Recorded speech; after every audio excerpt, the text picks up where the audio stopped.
Estamos de volta com mais um PodPan, o podcast da Faculdade PAN de Direito e Administração. Eu me chamo Renan Ockner. Aqui Rogério Alcamin. E hoje iremos abordar um tema muito interessante, que é o Ministério Público e como que ele funciona, né? Esse tão falado Ministério Público, né? E para nos ajudar a entender mais sobre esse tema, convidamos um professor que também é promotor de justiça. O nome dele é Dr. André Glitz. Por gentileza, doutor, se apresente para nós. Olá, Renan, Rogério, aqueles que nos acompanham no PodPan. Muito obrigado pelo convite que me foi feito, um privilégio, uma alegria estar aqui conversando com vocês aí que nos assistem. Meu nome, como já foi dito aqui, é André Glitz, sou promotor de justiça do Ministério Público do Estado do Paraná. Atuo no Ministério Público já há 22 anos, tenho 22 anos de carreira. Eu tenho mais ou menos 10 anos desse tempo de carreira, eu passei no interior do estado do Paraná. Estou em Curitiba há mais ou menos uns 12 anos, né? Já atuei em várias áreas de atuação do Ministério Público, né? Como a gente vai ver, o Ministério Público ele tem uma atribuição muito ampla, né? Mas eu sempre acabei focando a minha atividade mais na área criminal, né? Então, eu sou atualmente promotor de justiça titular do Tribunal do Júri aqui de Curitiba. Eu já atuei no Grupo de Atuação Especial de Combate ao Crime Organizado de Curitiba, no GAECO. Já atuei no Centro de Apoio Criminal do Ministério Público do Estado, que é uma espécie de assessoria institucional para os promotores na área criminal. Então, acabei indo mais para a área criminal, mas como a gente vai ver, o Ministério Público tem uma atuação bastante ampla, um leque grande de atribuições e de responsabilidades que lhe foram outorgadas ali pela Constituição de 88. Mas, feita essa breve introdução, eu estou à disposição aqui para a gente poder bater esse papo. Legal. E doutor, como que o Ministério Público está organizado? Como que funciona, né? A gente sabe, né, que existe o Ministério Público Federal, Estadual. Conta um pouquinho mais para a gente entender como funcionam essas dinâmicas. Perfeito. Muito boa pergunta, Renan. O Ministério Público ele é uma instituição autônoma do Estado, de caráter permanente, com a responsabilidade de defender o regime democrático, o Estado de Direito e os interesses sociais e individuais indisponíveis. Isso está lá no artigo 127 da Constituição. Então, todos os ramos do Ministério Público têm essa mesma missão constitucional que eu acabei de explicar aqui. Mas a nossa Constituição, ela organiza o Ministério Público em diferentes ramos. Apesar de todos terem essa missão, né, que eu acabei de explicar, a Constituição ela organiza o Ministério Público em dois grandes ramos, o Ministério Público da União e o Ministério Público dos Estados.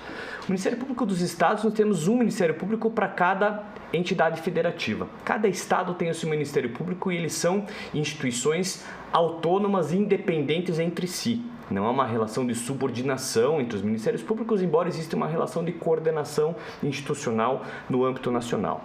Isso no âmbito estadual. No âmbito do Ministério Público da União, a Constituição divide o Ministério Público da União em três ramos. Nós temos o Ministério Público Militar, o Ministério Público Federal e o Ministério Público do Trabalho. Qual que é a diferença de atuação dos Ministérios Públicos dos Estados para esses três ramos do Ministério Público da União? A matéria que esses Ministérios Públicos vão tratar. O Ministério Público do Trabalho vai atuar nas questões trabalhistas, principalmente aquelas de caráter e de natureza coletiva. O Ministério Público Militar vai atuar junto à Justiça Militar da União. E o Ministério Público Federal vai atuar quando houver um interesse da União ou de entidades relacionadas à União, né? ao ente público União. Todo o resto, aquilo que sobra, aquilo que é residual, vai ser de atribuição dos Ministérios Públicos dos Estados. Então, é uma atribuição residual para os Estados. Aquilo que não é matéria dos Ministérios Públicos da União, daqueles três ramos especializados, a gente pode chamar assim, vai ser atribuição dos Ministérios Públicos estaduais. E aí vai ser muito em razão do local, né? Do local onde o Ministério Público tenha que fazer a sua atuação. Vai depender muito do Estado. Mas a Constituição organiza dessa forma o Ministério Público brasileiro. Bacana, doutor. Aqui surgiu uma curiosidade. Vamos lá. Então, o doutor é um promotor de justiça, né? E promotor de justiça, existe áreas que ele atua dentro do MP. Então, a especificação do cargo que o doutor exerce hoje é promotor de justiça no Tribunal do Júri. Como que é o dia a dia desse profissional? Como que ele atua? Como que ele é acionado? Bacana.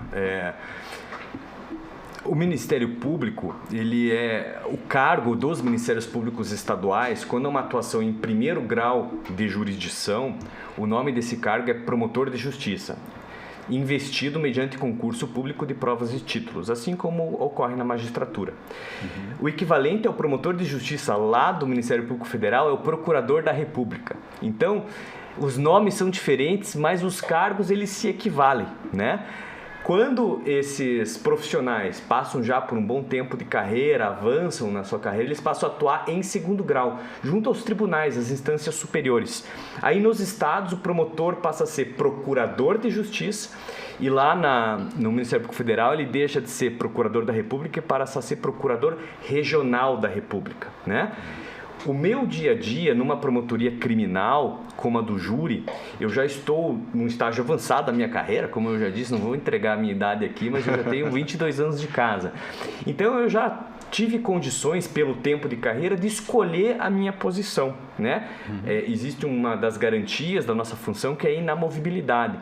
Isso significa que você só sai do lugar onde você está por escolha própria. Ninguém pode tirar o promotor, tirar o juiz da sua vara, da sua promotoria de justiça. Essa é uma garantia importante para a sociedade, para que a sociedade tenha a certeza de que aquele profissional vai estar atuando ali não por um interesse político, mas por um interesse próprio, por um interesse que é da sociedade, é uma proteção da sociedade. Então eu optei estar nessa promotoria do Tribunal do Júri. É uma promotoria que só atua em crimes dolosos contra a vida da área criminal. Então eu atuo junto a uma vara especializada do Tribunal do Júri de Curitiba, desde os inquéritos policiais, das investigações dos crimes dolosos contra a vida, oferecendo as denúncias, acompanhando as ações penais até o julgamento no plenário do Tribunal do Júri, que é a sessão de julgamento.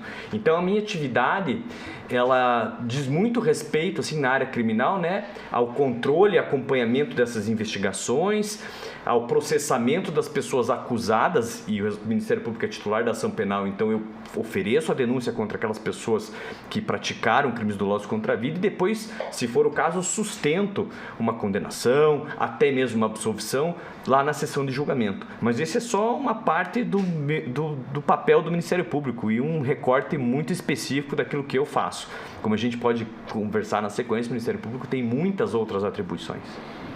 O que a gente entende, um pouco, né, nós como estudantes e quase concluintes do curso, existe, antes da atuação do promotor, então, o inquérito policial, né? Depois vem para a promotoria para oferecer a denúncia. Isso. Essa relação, existe uma relação de investigação ainda quando chega na mão do promotor, ou o inquérito ele já se sustenta para fazer a denúncia? Existe uma polícia que auxilia o promotor, uma polícia judiciária, enfim, como que é essa relação?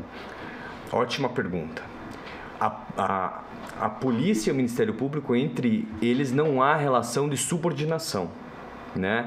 Não há uma hierarquia entre o promotor de justiça e o delegado de polícia, o que é uma divisão funcional das tarefas e das missões constitucionais que são entregues para a polícia e para o Ministério Público.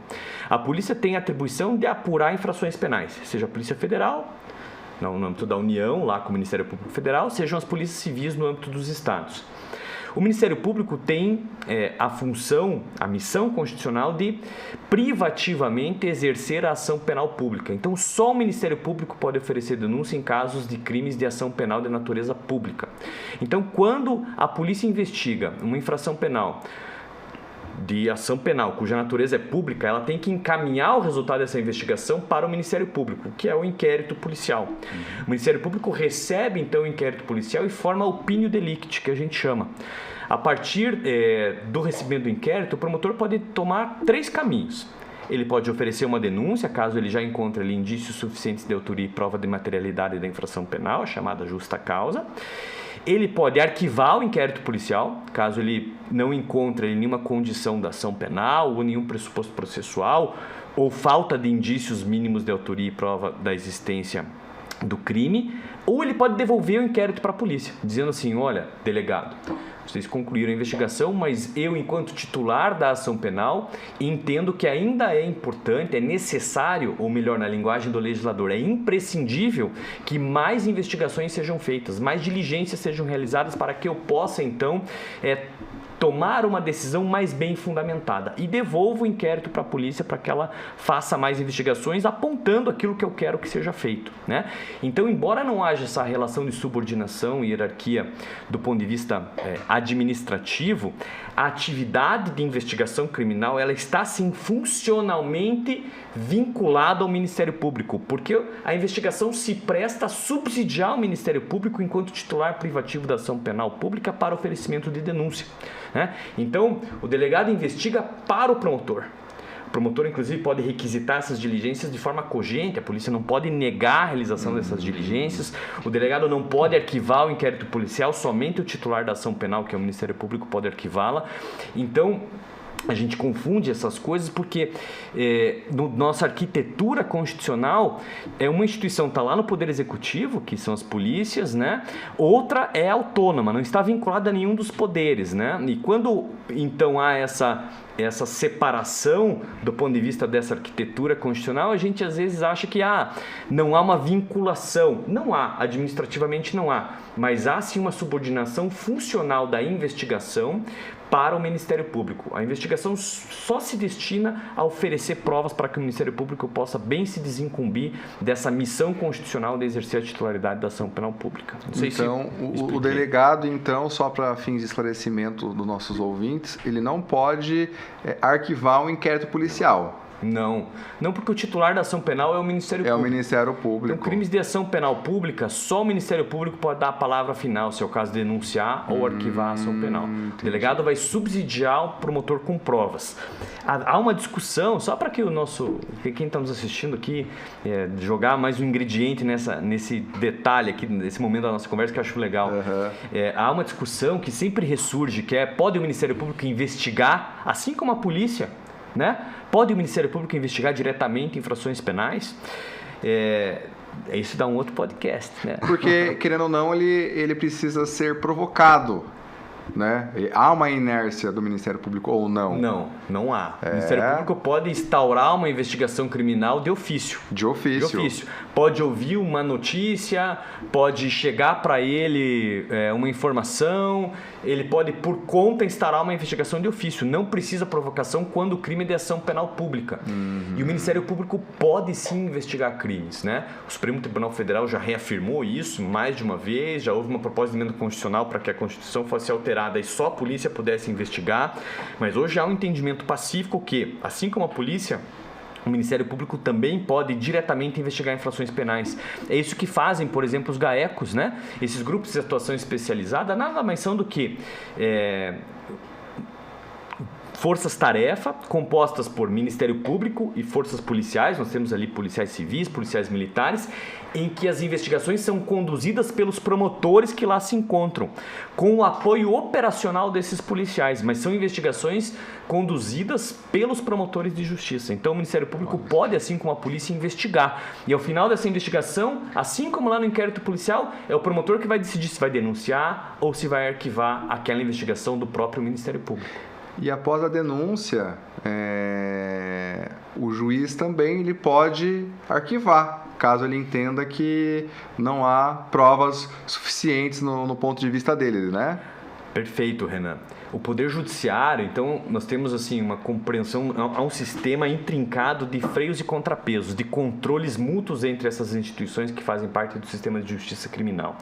Ao mesmo tempo em que o Ministério Público exerce uma espécie de controle sobre a investigação policial, a decisão do promotor, tanto a de arquivar como a de denunciar, sofrem um controle a posteriori pelo Poder Judiciário.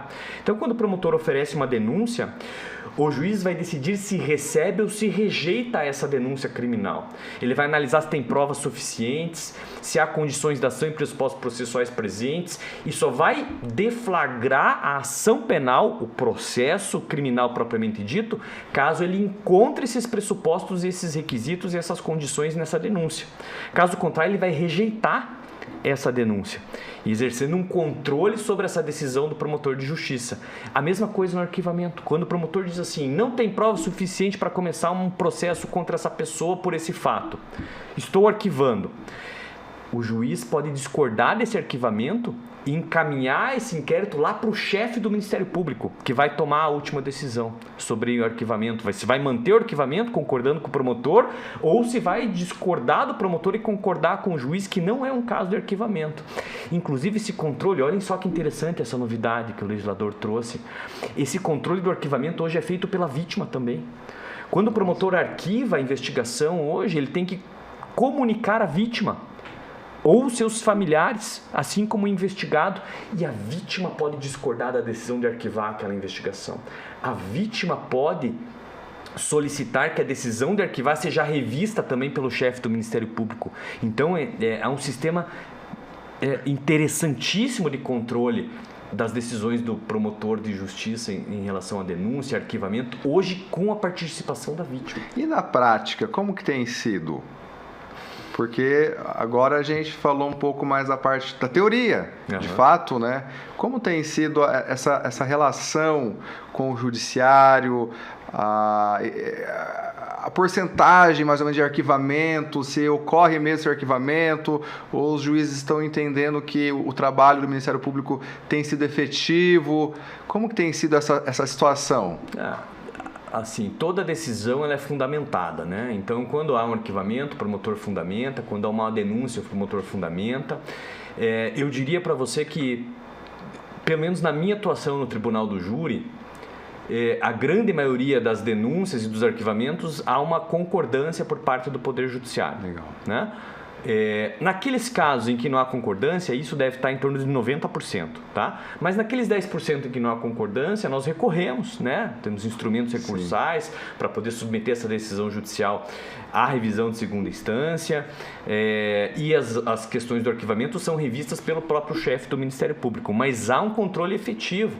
As decisões do judiciário são decisões extensas, bem fundamentadas, que ali no momento fazem uma incursão, ainda é uma incursão que o legislador próprio exige que não seja tão profunda na prova, mas há uma incursão na prova, então esse controle é efetivo, na prática ele realmente acontece. Bacana.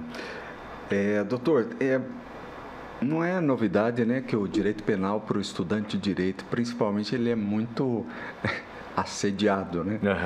Então, nessa linha, é uma pergunta agora que vai responder um pouco da curiosidade, eu acho que do campo acadêmico aqui. Quais são os tipos de crime mais desafiador que o doutor enfrentou, que teve que oferecer uma denúncia, defender isso, oralmente isso no tribunal do júri? O júri é diferente, né, Rogério? O júri, ele em primeiro lugar, nós estamos tratando sempre de crimes dolosos contra a vida. Então, nós estamos tratando de vidas, né? Vidas que se foram. Quando é uma tentativa, vidas que não se foram, mas que deixaram cicatrizes mesmo nas vidas que se foram em famílias.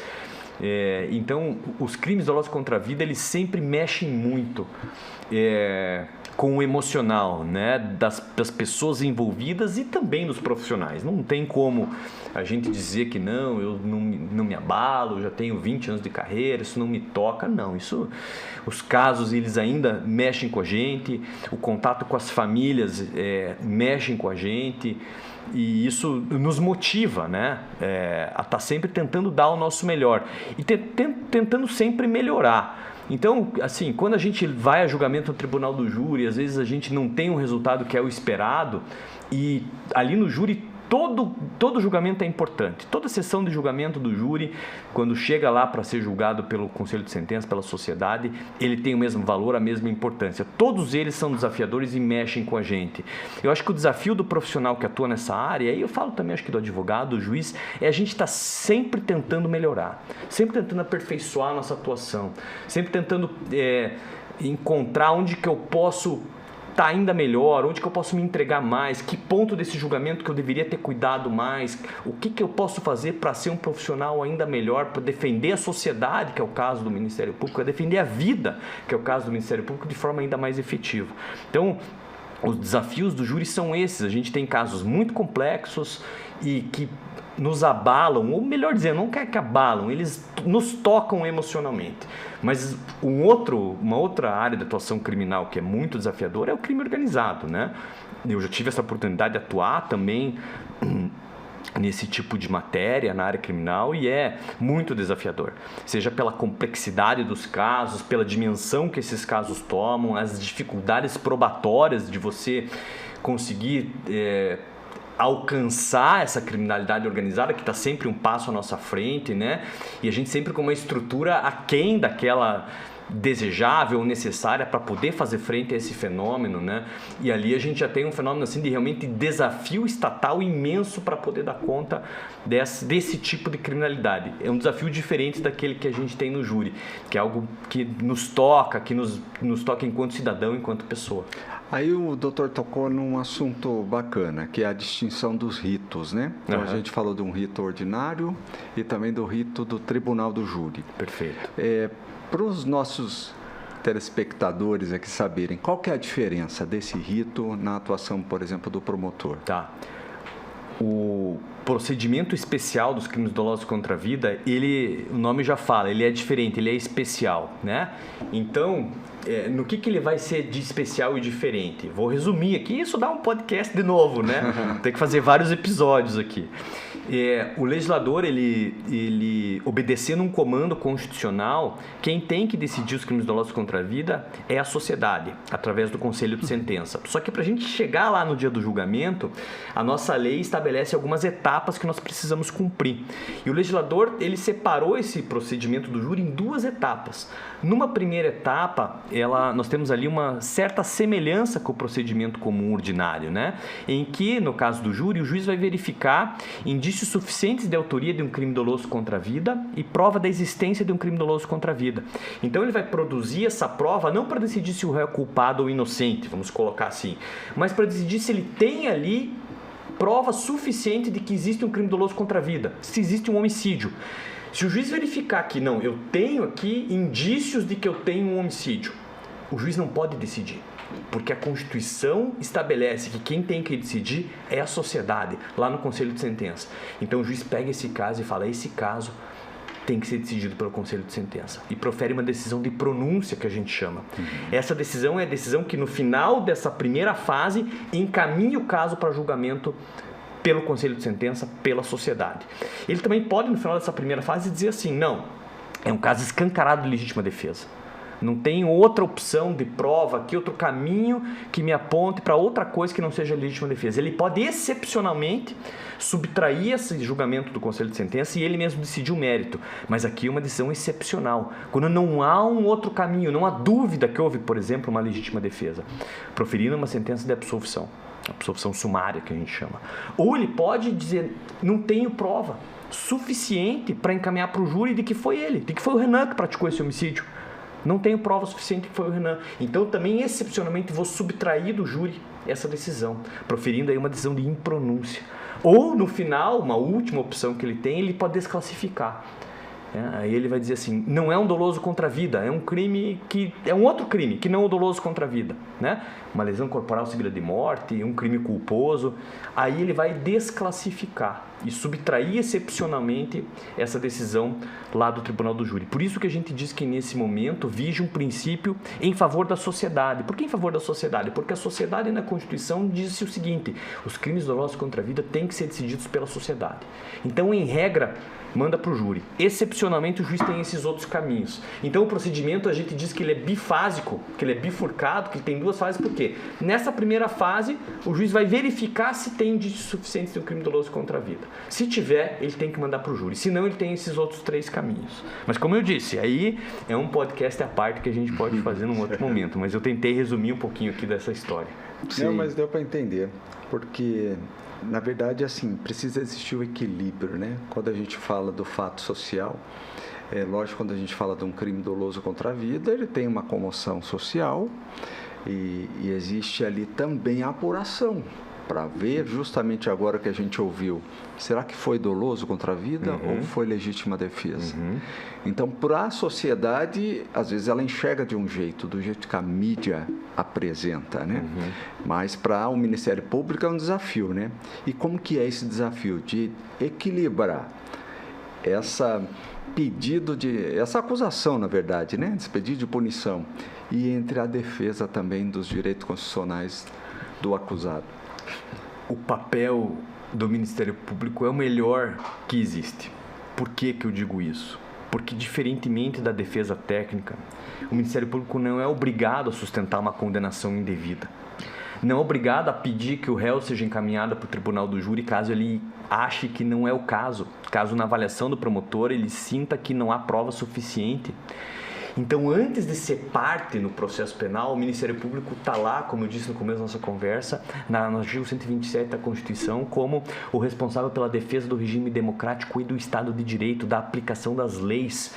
Então, quando o promotor verifica que esse caso é um caso de legítima defesa, foi provado que ele agiu em legítima defesa, o promotor é de justiça, não é de acusação. Ele tem o dever de pedir uma absolvição pela legítima defesa. Eu não tenho prova suficiente para pedir uma condenação, ele tem o dever de pedir uma absolvição por insuficiência de provas. Ao mesmo tempo que, quando ele tem prova suficiente para pedir uma condenação, ele tem o dever de pedir essa condenação. Tem o dever de buscar a aplicação da lei penal que foi violada. Tem o dever para com aquelas vítimas, porque as vítimas têm também um interesse no processo penal e no júri, né? Então, por isso que eu disse que é o melhor dos mundos, porque o promotor não está vinculado a uma posição de início, né? Se a defesa técnica pede a condenação nos termos da acusação, o processo é nulo. O advogado não pode fazer isso. O advogado tem que trabalhar e trabalha habilmente, pode trabalhar com várias teses de defesa, né?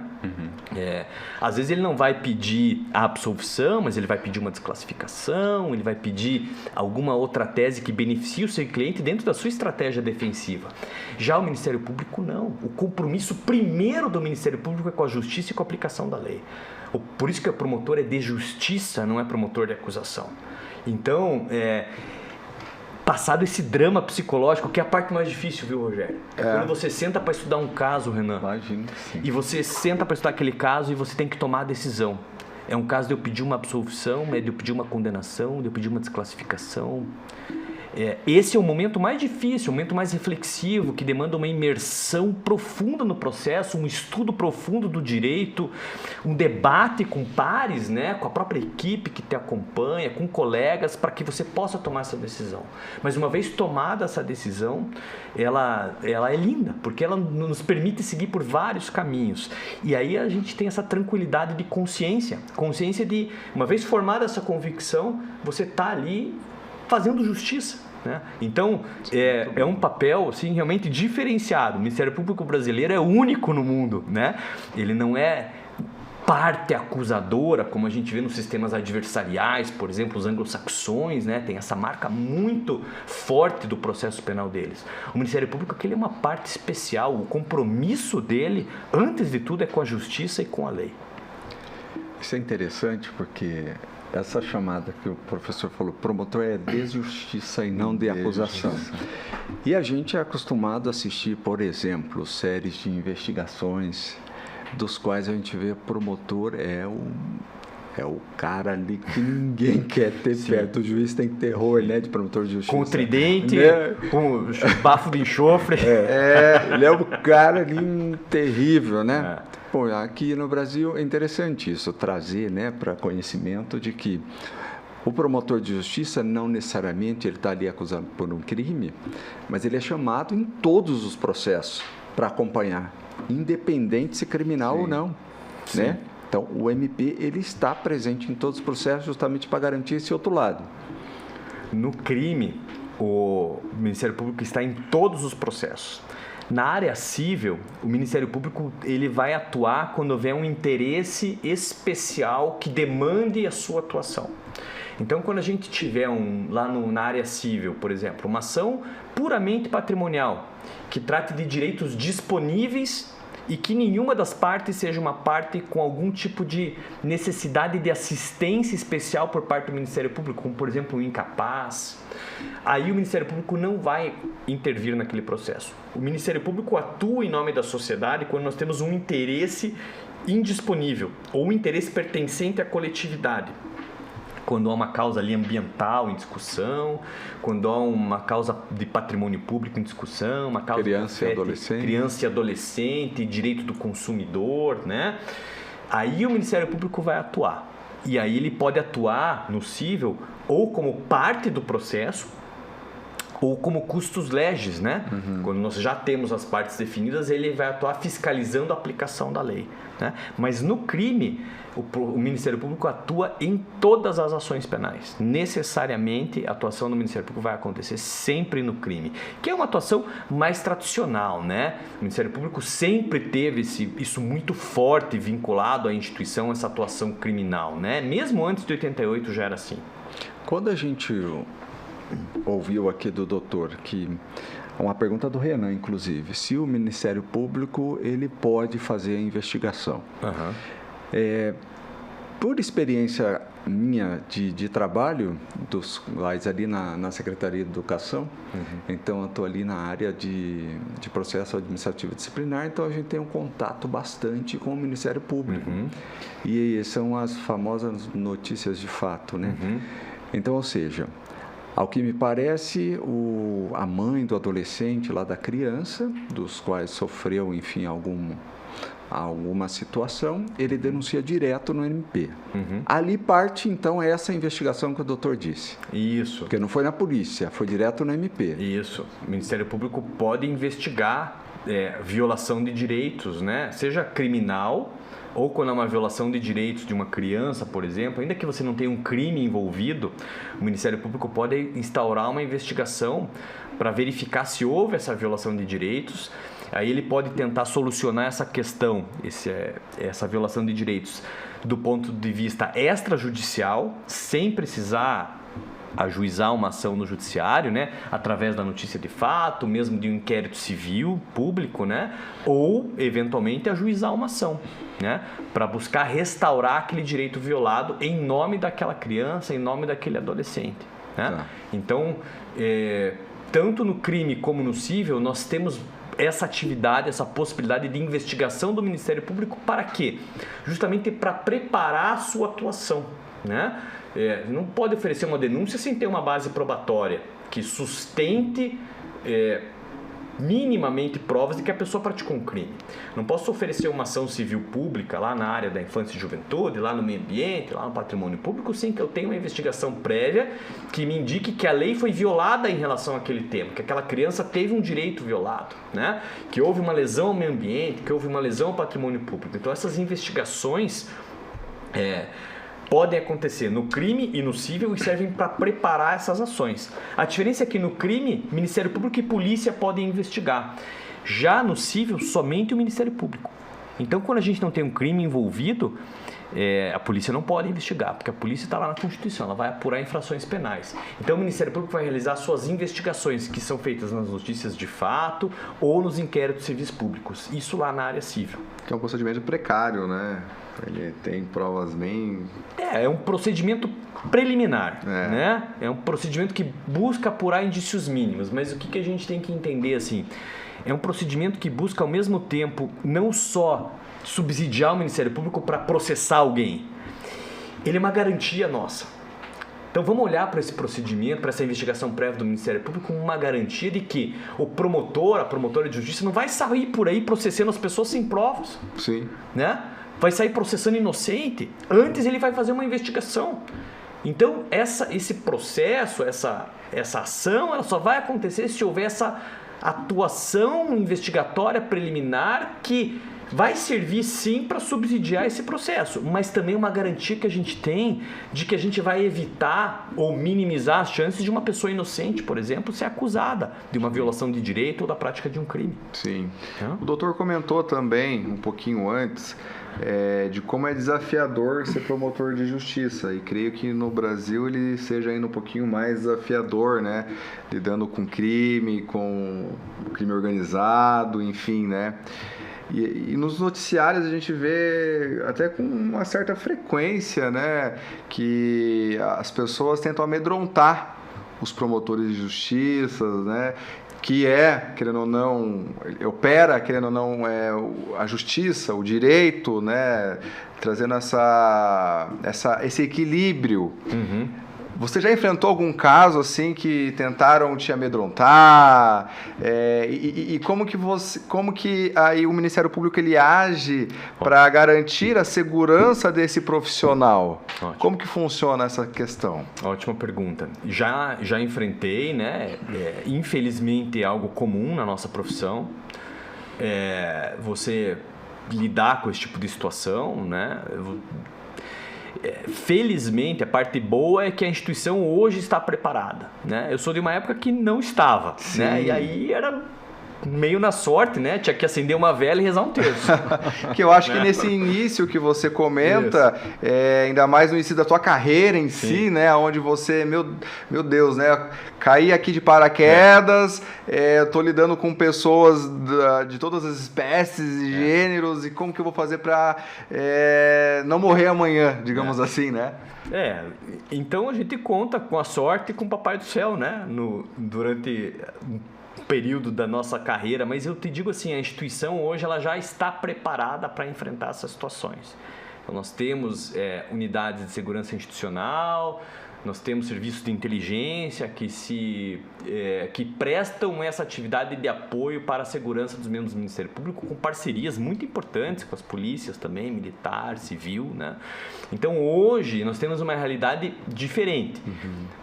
Isso evita que aconteçam essas situações? Evidentemente que não. A gente acabou de ver um caso lá no estado de São Paulo, envolvendo uma organização criminosa, um colega promotor de justiça, né? Agora, quando isso acontece, vejam, para além de ser um atentado contra a pessoa do profissional, é um atentado contra todos nós, né? É um atentado contra a sociedade, é um atentado contra o próprio Estado. Que não se limita só ao Ministério Público, a gente vê juízes também, né, sofrendo esse tipo de coação, né? E não são as pessoas, né?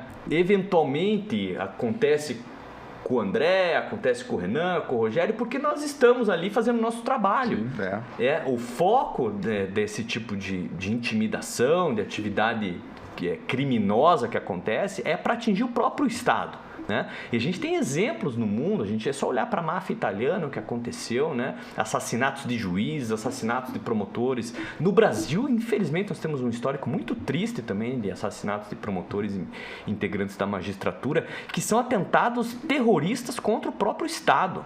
Né? Então, para além da pessoa, é claro que nós temos que nos preocupar com as pessoas.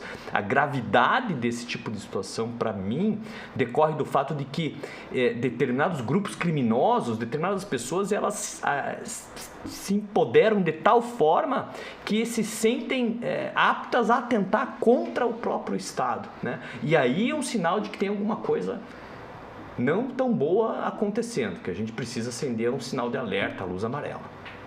Isso é complicado e é notório, né? Porque a promotoria ocupa um lugar que incomoda, né? Principalmente quando você está do lado da acusação. Incomoda o outro lado também, quando não atende a expectativa da vítima. Então, a gente costuma pensar, né, que vai ter uma ameaça só quando está acusando, mas, do outro lado, eu acredito que exista, e não raras vezes, né? Então, essa é uma situação que... É difícil, Rogério, porque nós temos que sempre estabelecer um diálogo muito honesto com as vítimas, né? No sentido de que nós não estamos ali buscando vingança ou realização pura e simples de um interesse da vítima, né? Evidente que nós temos que atender as vítimas possuem direitos, né, processuais, materiais, que têm que ser realizados, e o principal desse direito talvez seja o direito à justiça, né? A ver o caso resolvido, a buscar às vezes uma condenação que vai permitir no meu caso lá no júri, permitir aquela família viver essa última fase do luto que a gente fala, né? Que tem lá 5 fases do luto, eu falo que a 6ª fase do luto é a realização da justiça. Mas a gente não pode confundir, né? Não pode confundir o interesse da sociedade defendido pelo Ministério Público com o interesse da vítima. O Ministério Público não está ali para promover a vingança da vítima contra o acusado. Assim como nós estamos ali para pedir uma absolvição, caso seja o caso, estamos ali para pedir uma condenação, caso seja o caso, nossa principal missão é a aplicação da lei e a realização da justiça. Se isso vai atender ao interesse da vítima, ótimo, né? Mas por vezes a gente tem que estabelecer esse diálogo, não é fácil, e tentar explicar que nem sempre a lei permite aquilo que a vítima ou seus familiares desejam. Bacana. Tem uma pergunta, uma curiosidade nossa aqui, que é em relação ao direito penal brasileiro. Tá. O que acontece? Para quando você conhece menos, a impressão que passa é de que o direito penal defende mais o acusado do que a vítima. Uhum. A impressão que passa qual é? Justamente o resultado. Nós estamos falando de resultado. Porque o ínterim ali do processamento, né, entre inquérito, vai MP, chega no juiz, recebe, não recebe. Então, isso daí passa meio que nos bastidores, né, para a sociedade, para quem sente o efeito do resultado. Uhum. Então, essa é a impressão que nós, às vezes, até estudando o direito, a gente vê e fala, puxa vida, né? Desse tamanho de livro, mas tem tanta coisa para o acusado, defendendo ele em tudo, mas não tem muitos artigos para a vítima. Então, nesse cenário, o doutor, o senhor acha que o direito penal está mais para punir ou para prevenir? Excelente pergunta. Mais uma vez, tem que fazer um podcast separado. Vejam só. O processo penal e o direito penal são indissociáveis, tá? Tem um autor português, Jorge de Figueiredo Dias, que já falava isso numa obra seminal de processo penal, né?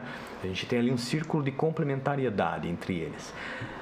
O processo penal é a única ferramenta legítima para a aplicação do direito penal. Vocês já vão entender por que eu estou falando sobre isso, né? Por outro lado, não adianta a gente ter um processo penal sem um direito penal que vai ser realizado através do processo penal. O processo penal, entretanto, por muito tempo, e ele está diretamente relacionado ao direito penal, nessa relação de complementariedade que eu mencionei, ele abandonou a vítima. E tem uma explicação histórica para isso, em 30 segundos eu conto. O processo penal surgiu como um instrumento de contenção do poder e dos abusos do Estado, né? Numa época de um Estado liberal, um Estado que precisava de um processo penal para conter o seu ímpeto punitivo, né? Um Estado que precisava de um rito para legitimar a própria aplicação do direito penal. Então, o processo surge como um escudo. O cidadão pega aquele escudo que é o processo penal, a única forma de aplicar o direito penal, e vai usar aquele escudo contra o Estado a fim de que ele se proteja de abusos do Estado. O problema é que nós, durante muito tempo, só enxergamos esse lado do processo penal. Só enxergamos o processo penal como um instrumento do Estado leviatã, do Estado detentor do poder punitivo, cujo interesse é punir e castigar. Hoje, a gente já percebe um movimento de resgate da vítima para o processo penal, trazendo para dentro dessa discussão uma outra faceta do processo penal que é super importante, que é do processo penal também se preocupar com a vítima. O processo penal também ser um instrumento de proteção da sociedade. Por quê? Porque é só pelo processo que nós vamos aplicar o direito penal, né? Então, esse equilíbrio entre direitos e garantias individuais do acusado e resgate da vítima, proteção suficiente de valores que também estão lá na Constituição, como a vida, como a integridade física, como o meio ambiente, como a nossa própria liberdade de ir e vir, são protegidos pela aplicação do direito penal via processo penal. E se a gente tem um processo penal incapaz de aplicar o direito penal, que seja insuficiente nessa missão, a gente vai ter uma relação capenga ou uma relação desequilibrada, né? Os italianos que falam que é um constante pêndulo essa relação. Ele está sempre, num momento histórico, pende mais para o lado do acusado, pende mais para o lado da vítima e da sociedade, né? O nosso desafio é tentar colocar esse pêndulo sempre numa posição de equilíbrio, o mais ao centro possível. Eu acho que a gente está conseguindo aos poucos, do ponto de vista teórico e prático, fazer esse resgate, restabelecer esse equilíbrio. E é natural, o Brasil é um país que tem uma Constituição que veio de uma ditadura de 21 anos.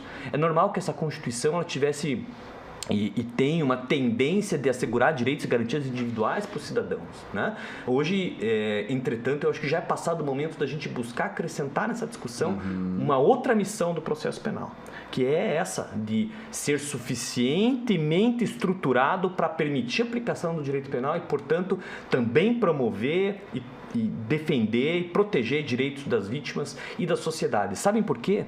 Também, o nosso Estado não é mais o Estado liberal lá do século XIX. O nosso Estado é um Estado completamente diferente hoje. Nós já passamos pelo Estado de bem-estar social e hoje eu vou dizer para vocês, eu não tenho mais tanto medo do Estado. Sabe de quem que eu tenho medo, Renan? Tenho medo das grandes corporações multinacionais. Hoje eu tenho medo que os meus dados sejam vazados pela Apple. Hoje eu tenho medo que um partido político tome conta do poder no Brasil e nos roube, né? Acabe com o patrimônio que nós brasileiros construímos. Então, não é só o Estado que me ameaça hoje em dia. Nós já estamos num outro momento da nossa história. Precisa a gente virar essa chave, restabelecer esse equilíbrio. Que é uma realidade hoje. Nós vivemos essa realidade. Sim. Nós não estamos vendo algo distante.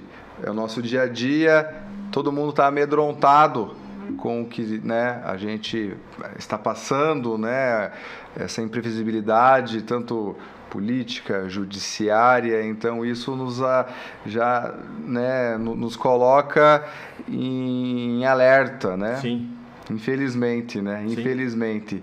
Mas, para nossa última pergunta, para aquele estudante de direito que está pensando em que carreira, se vai seguir a carreira pública ou se vai seguir a carreira jurídica na parte de advogado, mas aqueles que querem, de fato, seguir a carreira pública e se tornar um promotor de justiça, o que você tem a dizer a esse aluno, né, que tão sonha, né, tá com o diploma para conseguir entrar no Ministério Público? O que você tem a dizer para esse aluno? Em primeiro lugar, mantenham a cabeça aberta durante a faculdade, né? Às vezes a gente entra com uma ideia e fica fixo naquela ideia, e o direito e a faculdade nos ampliam essa visão que a gente tem e vão modificando essas visões, esses interesses, essas predisposições. Então, abra a cabeça, não entre às vezes no primeiro ou no segundo período e fala, eu quero fazer concurso, eu quero advogar. O direito tem amplas possibilidades, é muito amplo, e aproveite a tua faculdade para você se descobrir. Faça estágios nos mais diferentes lugares possíveis, viva várias experiências profissionais, conheça o Ministério Público, conheça a advocacia, conheça a polícia, conheça o Poder Judiciário.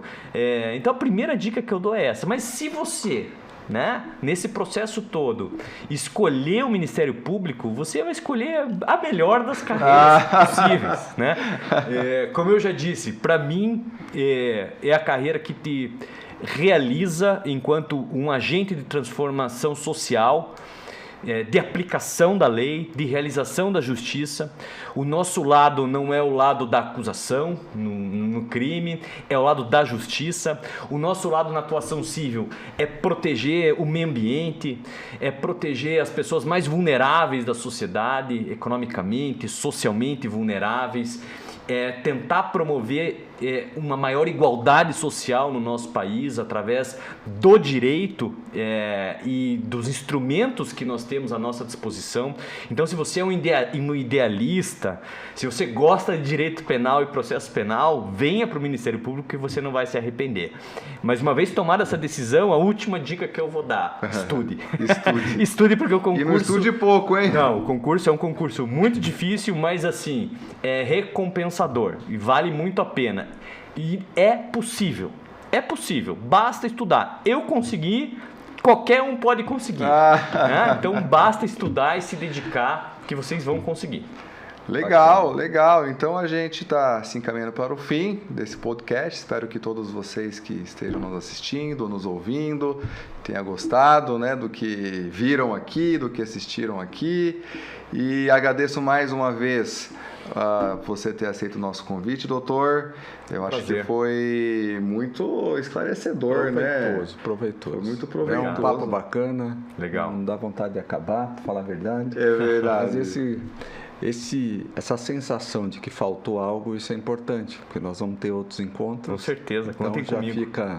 Já fica a dica, né, Renan? Já fica a dica, a gente já está separando aqui vários mais assuntos. alguns temas aqui para a gente discorrer mais, se aprofundar mais. A gente sabe que o MP não tem como a gente resumir, sei lá, em 1 hora de conversa, é uma coisa muito mais profunda, né?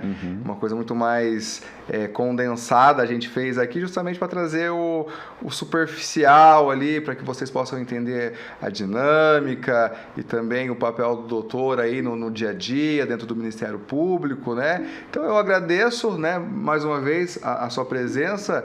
Eu sei que as suas redes sociais são bem privadas, mas de repente alguém que queira acompanhar o seu dia a dia, as suas rotinas, se quiser disponibilizar seu arroba do teu Instagram aí, pode ficar à vontade. Meu arroba é o andré.glitz, né?